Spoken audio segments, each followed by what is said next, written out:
Vamos a ir a la palabra del Señor en esta tarde y les voy a pedir que me acompañen el libro de Isaías, de nuestra segunda lectura, al capítulo 59. Vamos a leer el verso número 1.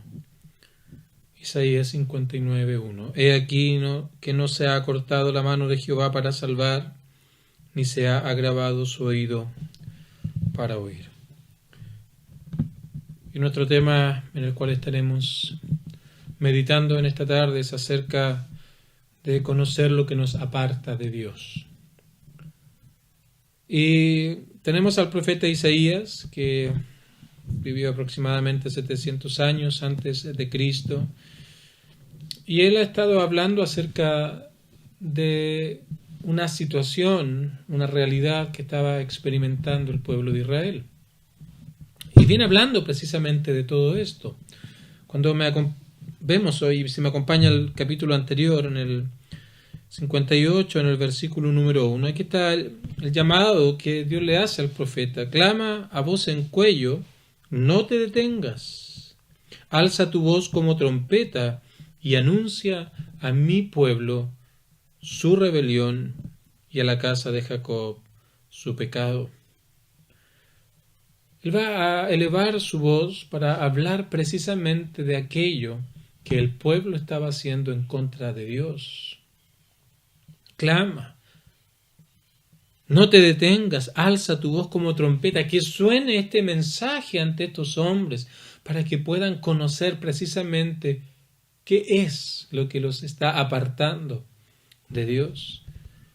Luego describe precisamente lo que ellos estaban haciendo.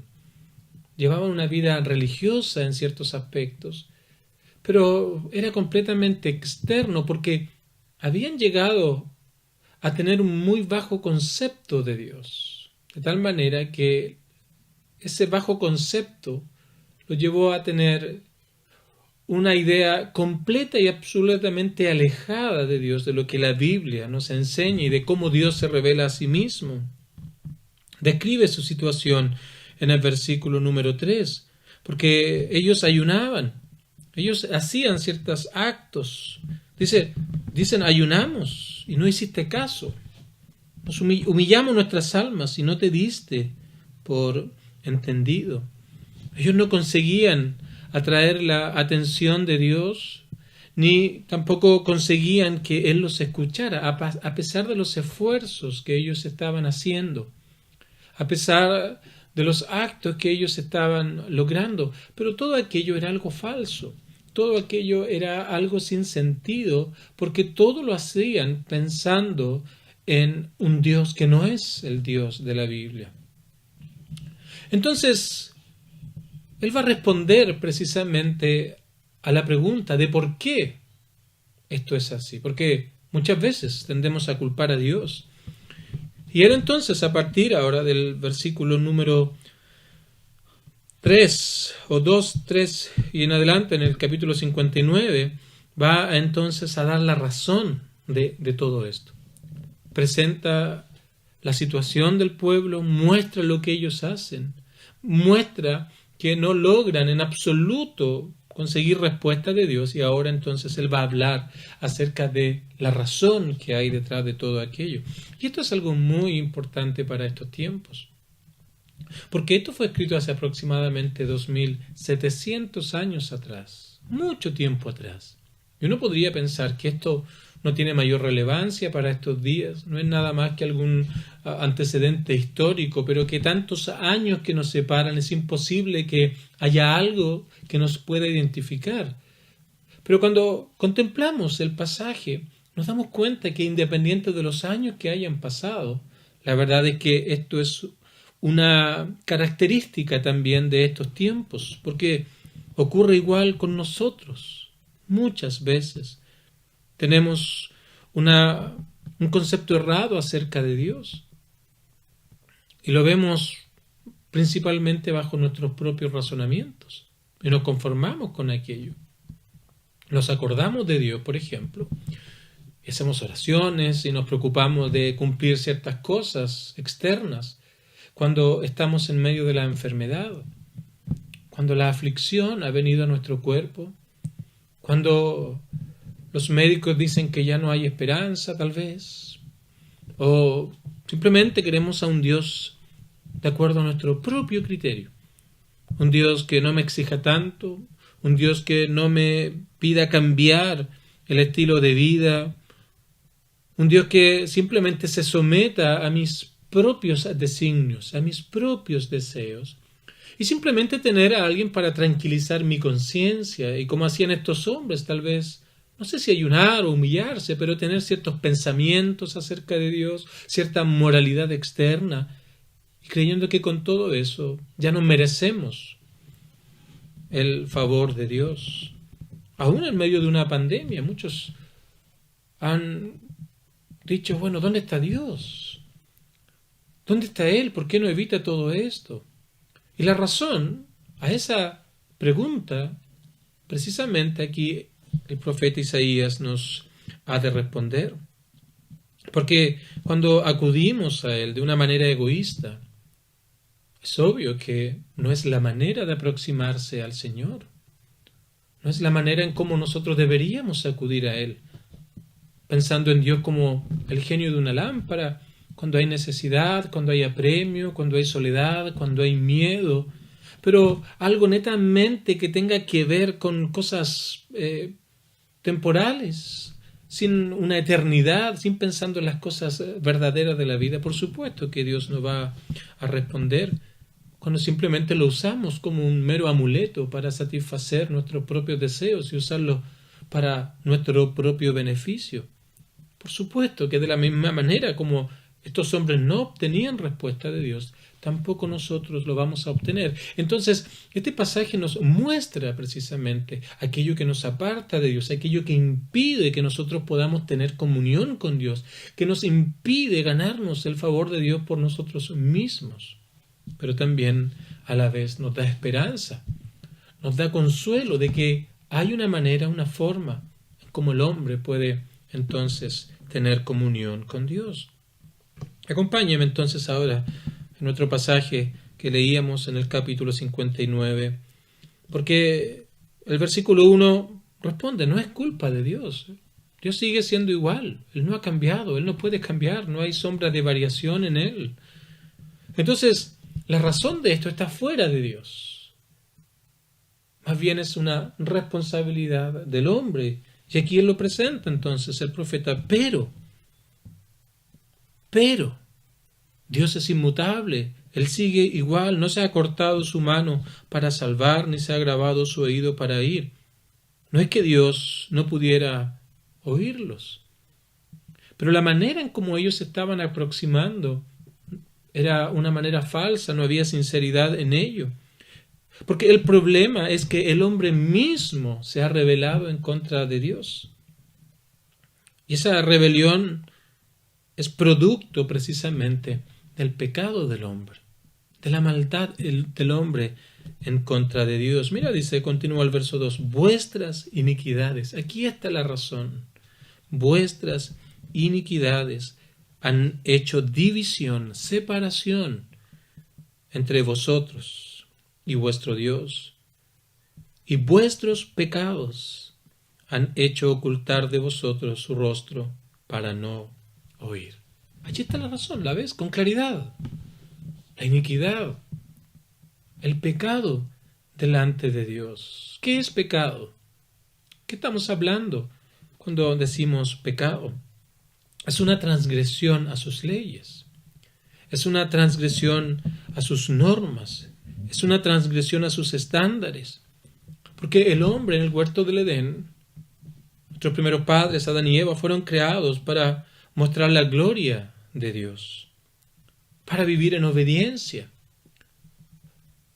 para poder disfrutar de todo lo que Dios había hecho, pero sin traspasar los delineamientos que Él había puesto. Teníamos una mente pura, teníamos una voluntad santa, de tal manera que anhelábamos obedecer a Dios. Había un deseo en el hombre tan fuerte que lo llevaba a estar a cuentas con el buscar el rostro de Dios en obediencia, obedecer a sus normas y leyes. Pero cuando vino la caída, El pecado alteró todo aquello. Ese libre deseo del hombre para poder elegir fue completamente alterado ahora. Así que el hombre ahora no desea las cosas espirituales. No anhela estar a cuentas con Dios. No anhela vivir para la gloria de Dios, porque su mente, sus pensamientos ahora han sido trastocados y están puestos en cosas que son diametralmente opuestas a la gloria de Dios.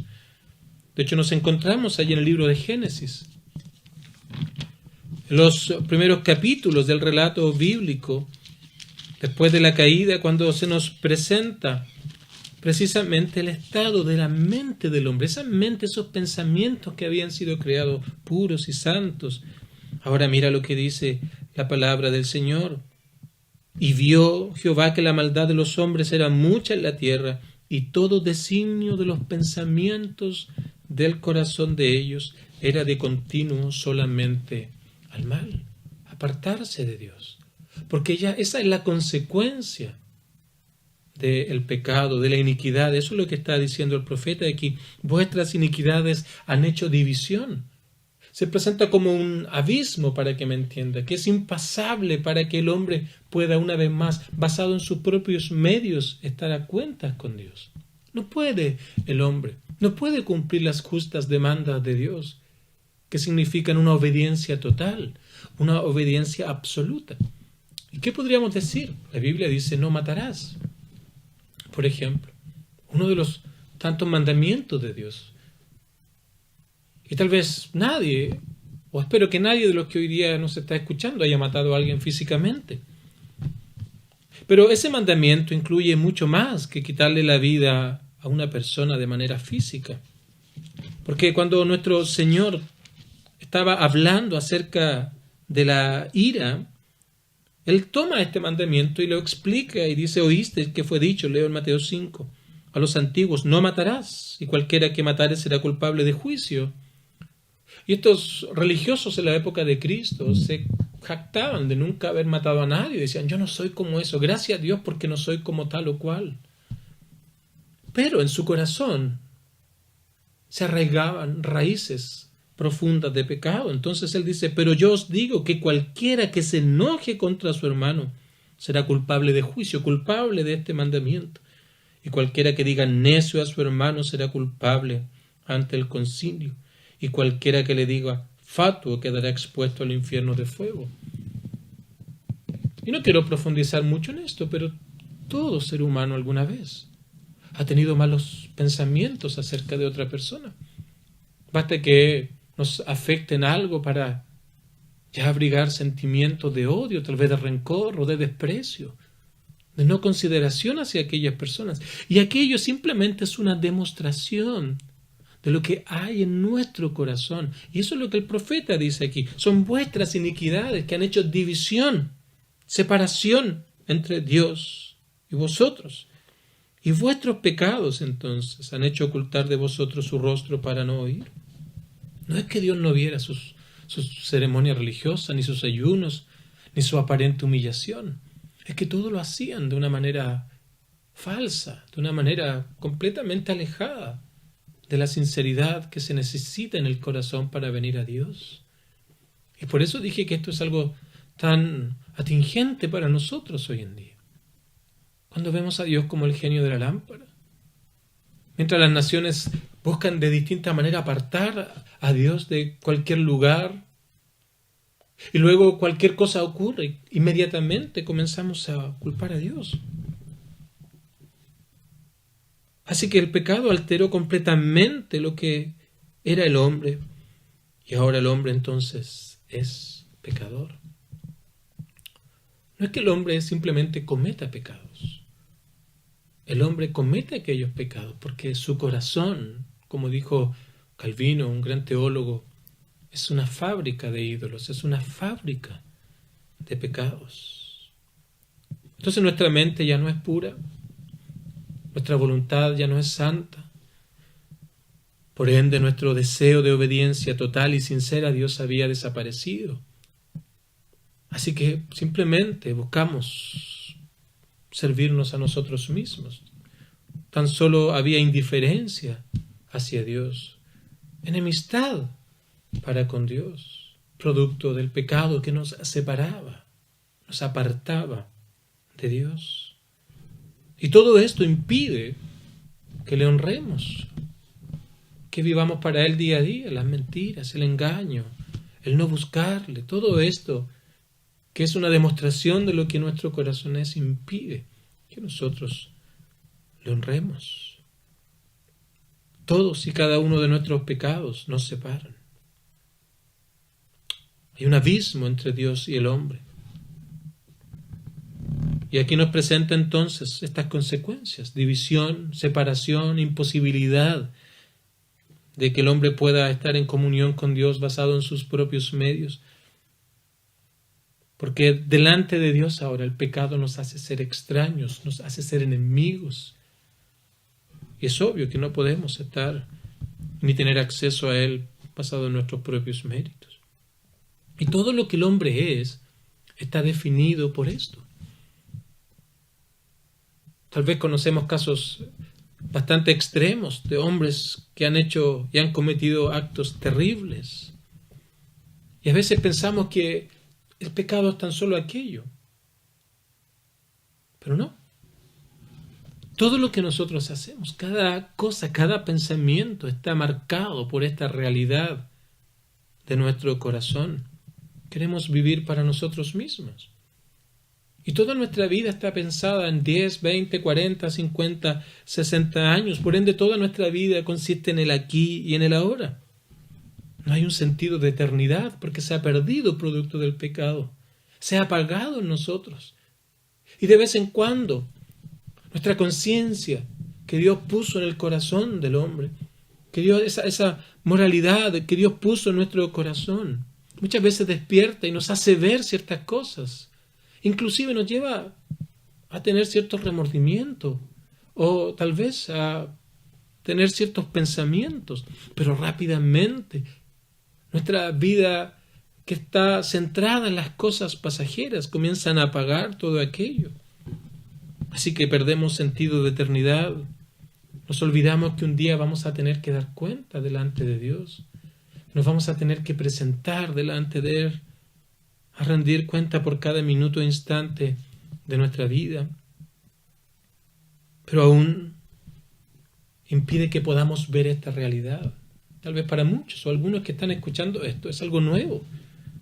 Inclusive puede ser algo ofensivo, que estén hablando acerca de una realidad que para ti no es evidente. Porque precisamente algo que hace el pecado es apagar todo esto, nos impide ver todo esto con claridad, sino tras una falta de autodeterminación que nos hace sentirnos dueños de nuestra propia vida. Y olvidamos todo lo demás. Así que allí está. El profeta lo pone con claridad, sin dudar, sin miedo, sin temor. Esa es la realidad del hombre en rebelión contra su Creador. Ahora esa rebelión se manifiesta de distintas maneras, como dije. Ya hemos visto casos terribles a través de las noticias, pero también día a día esta indiferencia la vemos, y aquí el profeta nos va a presentar algunas maneras en cómo se manifiesta esta rebelión. Versículo número 3 nos presenta de una manera hermosa las acciones que el hombre realiza, porque vuestras manos, dice, están contaminadas de sangre y vuestros dedos de iniquidad, una referencia a las acciones que el hombre hace. Luego añade lo que el hombre habla, las palabras. Dice, vuestros labios pronuncian mentira y habla maldad vuestra lengua. Entonces no es solo nuestro actuar, sino que también nuestro hablar no considera a Dios, sino más bien son palabras necias, engaño, muchas veces mentira, maldad. También habla de los pensamientos, habla del ámbito social. En el versículo 4 encontramos una descripción acerca de cómo esta rebelión se manifiesta en diferentes aspectos en las personas. Entonces, te das cuenta de la claridad con la que Dios por medio del profeta nos habla. Y todo aquello entonces es una barrera Y cada día que pasa, míralo, piénsalo de esta manera.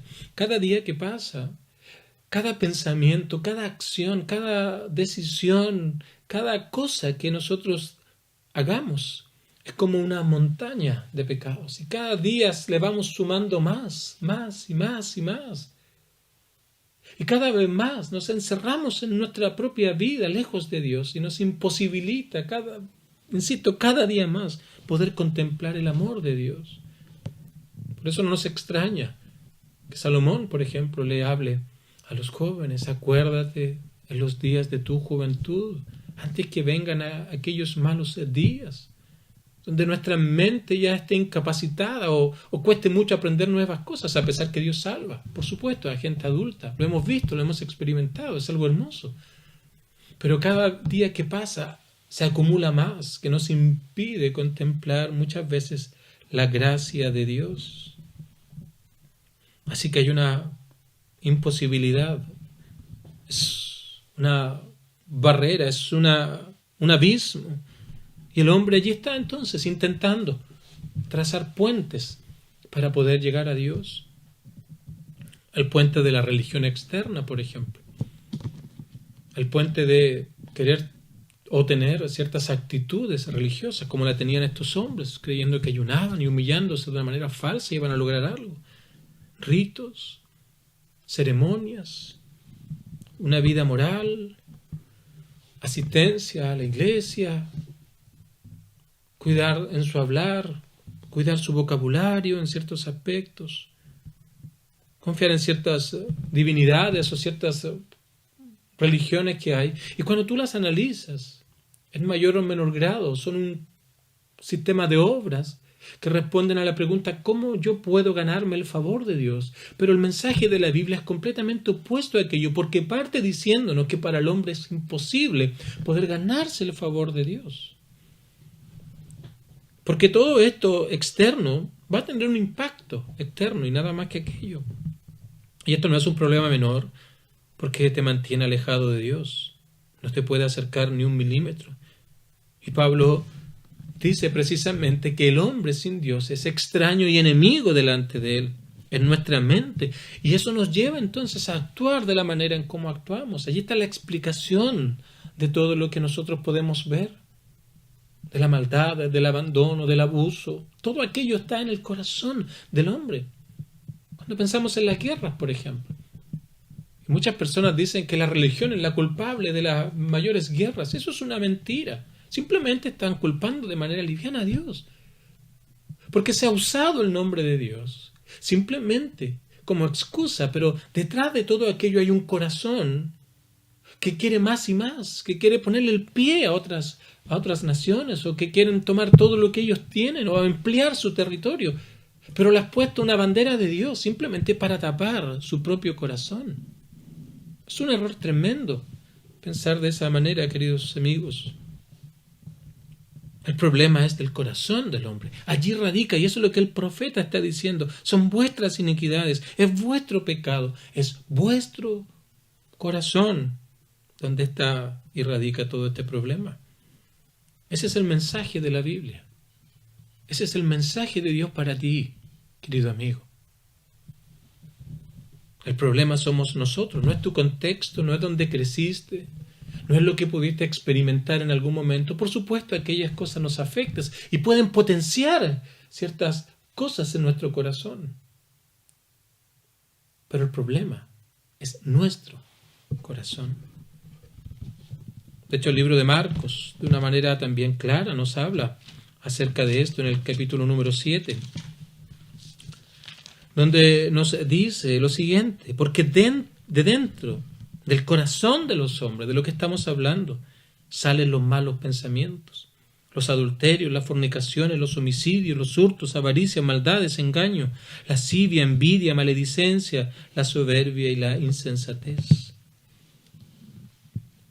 Todo lo que podemos ver emana de un corazón contaminado por la iniquidad, contaminado por el pecado. Y ese es el corazón de todo aquel que no conoce a Dios. Tal vez puede ser tu caso, querido amigo, que hoy día estás oyendo. Puede ser tu realidad.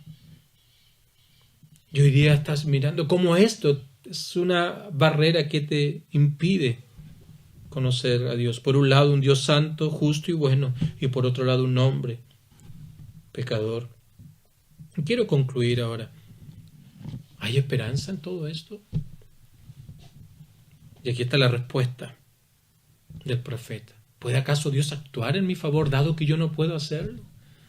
¿Puede acaso el hombre orar y ser escuchado por Dios? Y mira, qué manera hermosa como el profeta responde aquí. He aquí que no se ha cortado la mano de Jehová para salvar. No se ha cortado la mano del Señor para salvar. Más allá de la realidad del ser humano, Dios es inmutable, Él no cambia, sigue siendo santo, justo y bueno.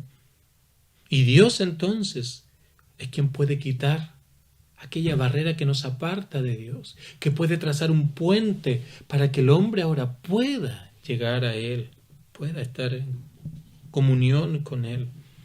Y ese puente y ese medio no es otro, sino Cristo el Salvador. Él dijo en Juan, yo soy el camino, yo soy la verdad, y yo soy la vida. Y mira y cómo termina. Y nadie va al Padre.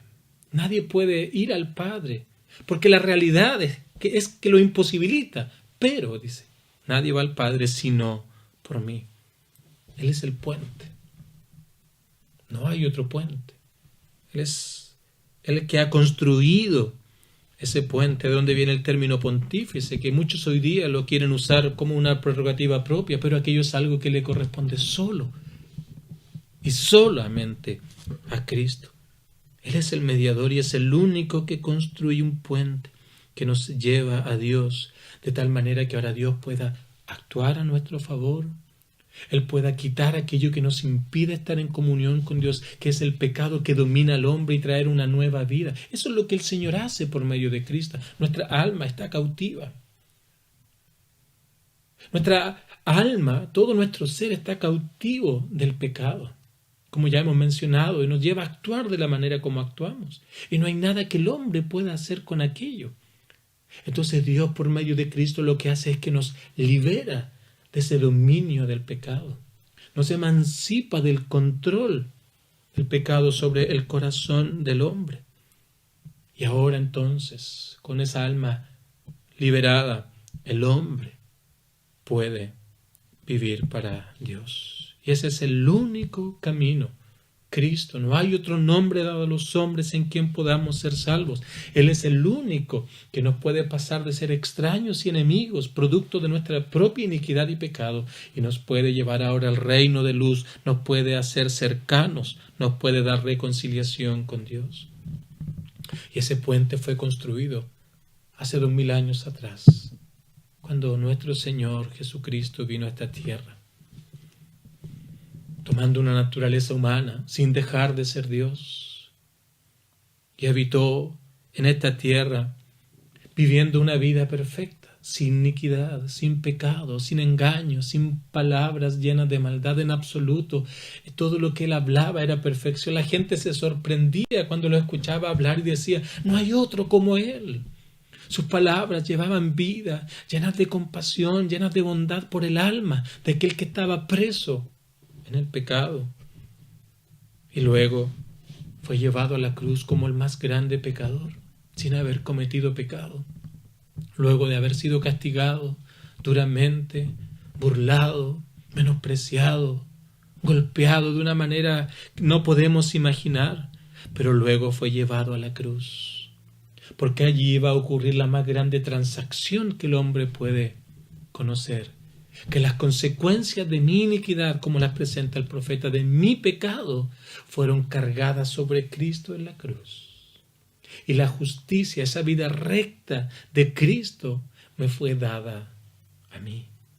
Por eso es que en la Biblia a los hijos de Dios se les llama justos, santos, no porque ellos hayan podido trazar un puente a Dios que les haya permitido ganarse aquella perfección, sino porque han confiado en Cristo como su Salvador y Señor, y aquella perfección, esa justicia de Cristo, le fue imputada a aquel pecador arrepentido. Y todo aquello es por amor y gracia. No hay nada que tú puedas hacer. Vamos a terminar cantando en esta tarde. Nada que pueda hacer o que mis manos puedan hacer puede mi alma salvar. No, absolutamente nada. Es necio confiar en tus propias fuerzas. Es necio confiar en tus propios anhelos y deseos. No hay nada, absolutamente nada, queridos amigos. La salvación es por amor y por gracia. Y exalta y muestra el amor de Dios al enviar a Cristo para que el hombre ahora pueda hallar comunión y paz con Dios. A pesar de todo lo que hemos sido delante de Él, de nuestra enemistad, de nuestra indiferencia, Él nos recibe, Él nos perdona, Él borra nuestras rebeliones y nos hace nuevas criaturas. Ese es el mensaje del Evangelio. Ese es el mensaje de buenas nuevas. Reconocer que eres un pecador, que ofendemos a Dios diariamente, y que a pesar de todo aquello, si yo me arrepiento y le confieso a Dios mi pecado, esto es lo que yo he hecho delante de ti. Esta es mi vida. Esto es lo que ha provocado que esta barrera crezca y crezca día tras día. Mi engaño, mi orgullo está ahí, mis mentiras, mi falsedad, mi falta de verdad. Todo aquello está allí, Señor, y sé que es ofensivo en contra de ti. Merezco tu justicia para mí. Pero también confío que Cristo llevó como mi representante las consecuencias de mi pecado allí en la cruz del Calvario. Y yo me aferro a aquello y confío en Él. No confío en mi propia justicia. De hecho, cualquier autojusticia la aparto de mí porque no me puede ayudar. Y pongo toda mi confianza y mi fe en Cristo. Porque Él, y solo Él, puede entonces conducirme a una comunión contigo. Si tú lo haces con sinceridad, querido amigo, el brazo del Señor estará para salvar. Su oído estará para oír. Y por el don de Dios en ti alcanzarás perdón de pecados y vida eterna. No por algo que tú hayas hecho. No, es por la gracia de Dios. Es por el amor soberano de nuestro Dios. Concluyo leyendo una vez más el verso 1. He aquí que no se ha cortado la mano de Jehová para salvar, ni se ha agravado su oído para oír. Que el Señor nos ayude a ver estas cosas con claridad y nos conduzca a Cristo para hallar nueva vida en Él.